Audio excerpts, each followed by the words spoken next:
ṣé mo dúpẹ́ ìyàwó ní ilé ọkọ ó dún gẹ́gẹ́ bí olùrànlọ́wọ́ fún ọkọ tó tí ẹ bá ń wò ó láti ìbẹ̀rẹ̀ pẹ̀pẹ̀ ìtọ́jú ọkọ ara ìyàwó náà ni wàá jẹ́ kí àwọn aráalé ọkọ tó o fẹ́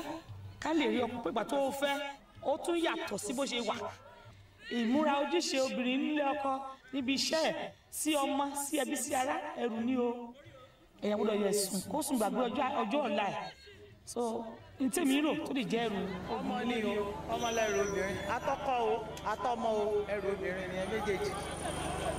tí ò bá sí yẹn náà kò sọ́kọ gbọ́ngàn tó jọkọ nìyẹn tí ò bá sí afiláwí yẹn kò sọ́kọ yẹn gangan lọ́kọ bọ́ ẹrù wa ọkọ and ọmọ so bọ́ yẹn gangan ni pé yàn ń jọkọ ẹni tí ò bá ní yàn ń ṣọkọ ọkọ gbogbo obìnrin but ọmọ your own child ọmọ ń jẹ ọmọ mi ó lè jẹ ọkọ wa bọ ọmọ tèmi èmi ni mo bá ọmọ mi yàrá. ẹrù obìnrin lé ọkọ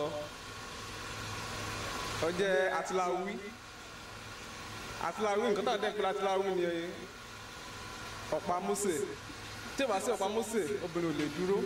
nílé ọkọ. Yeah, that is it. ẹrù obìnrin nílé ọkọ ni ọmọ tàbí ọ̀pá àṣẹ àti ìfẹ́ tó o bá ti sí owó tó ọkùnrin bá ní ọ̀pá àṣẹ ó sì lè máa fi tẹ́ obìnrin lọ́rùn obìnrin á lè dúró sílé bẹ́ẹ̀ tó o bá ti wá sí owó títí obìnrin yẹn ti lọ́mọ ó lè torí ọmọ yẹn á fi dúró so ìdí tí mo fi ní pé nǹkan mẹ́ta tó lè mú obìnrin dúró sí ilé ọkọ ni. ilé ọkọ pọ̀ ìbọ̀tẹ́ ilé tó ṣe pàtàkì jù náà ní òun ní nǹkan ìsàlẹ̀ torí obìnrin tọ́lọ́run bá yà sí mímọ́ tó bímọ fún ọkọ ẹ̀ nílé ọkọ tọkọ yẹn bá jẹ́ ènìyàn tí ò mọ ẹ̀tọ́ ẹ̀ fóbìnrin yẹn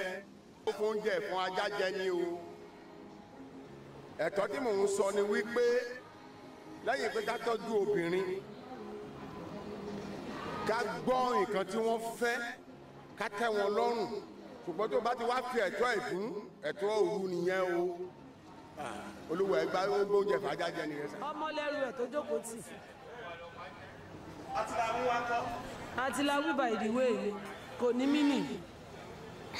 mo ti dá yín lóhùn lẹ́ẹ̀kan ẹni kílẹ̀ lọ mo ní mi ò mọ̀. ó ké òní n rántí gbàtẹ́ ń bẹ̀rẹ̀ tí mò ń ṣe ní sáìtì tí mi ò supervise dáadáa tí mi ò jẹ́ dáadáa ó ní kí ni problem yìí mo wá lọ fi ọ̀rọ̀ sí ọ̀rọ̀ ara mi dáadáa mo wá lọ supervise ara mi dáadáa ìgbà tí mò ń jẹ́ dáadáa ó ní yé ìjọ man one of our pastors ó wá sọ fún gádì yẹn ó ní ìyàwó òun ní kò tí ì bímọ ó lóun ṣe wojú ọlọ́run one of the senior pastor said ó ní òun lóun disturb ọlọ́run ó ní inú kitchen kó fáyà ẹ̀ gbẹdọ fire her lọlẹ fire her ó ní to God be glory ó ní wọn àti ó ti ẹjì ó lè fire ẹ èmi ò láàkì o mo fire home anywhere mo lè dùgbẹ́ lọ́wọ́ I never regret it so ẹrù obìnrin lé ọkọ either you are a Christian ẹrù obìnrin àti làwí náà bẹ́ẹ̀ ṣe fi ń pé kílẹ̀ ẹrù obìnrin nílé ọkọ àwọn míì máa ń believe pé ẹrù obìnrin nílé ọkọ pé ọmọ ni but a rí obìnrin tí ò bímọ tó sì máa ń pariwo pé òun á jókòó ti ẹrù èmi believe pé wọ́n ní ọ̀pá kan tí Fílàní ní ló fi ń darí màlúù ẹrù obìnrin jẹ́ ẹrù tó wà lábẹ́ ọkọ ẹ̀ ó ti mo believe kó ti yé eyín bẹ́ẹ̀ yẹn torí bí igi yẹn rọ́ọ̀dù nǹkan tó ń jókòó tì nìyẹn ẹ ṣe. bí pé ọmọ ní ẹrù obìnrin nílé ọkọ ọmọ yìí ń bí pé ó jẹ́ ẹrù obìnrin nílé ọkọ. ẹrù obìnrin nílé ọkọ òun náà ni mi ìfẹ́ sọ̀rọ̀ kan ni òun náà ni mo ń sọ bí òwe pé ọkọ náà ló lọ́pàá Mósè yẹn so and that's the dignity of a good marriage pé èèyàn lọ́kọ ó dẹ̀ lọ́mọ síbẹ̀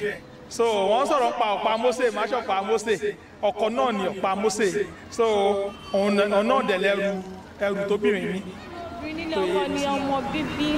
ètí ọba Mósè obìnrin ò lè dúró torí nǹkan tó dúró tì ní ọkọ nìyẹn nǹkan tí ọkùnrin dẹ̀ máa fi ṣe ọkọ obìnrin nìyẹn. orúkọ tèmi ni Honorable Jayéọlá Aládétòun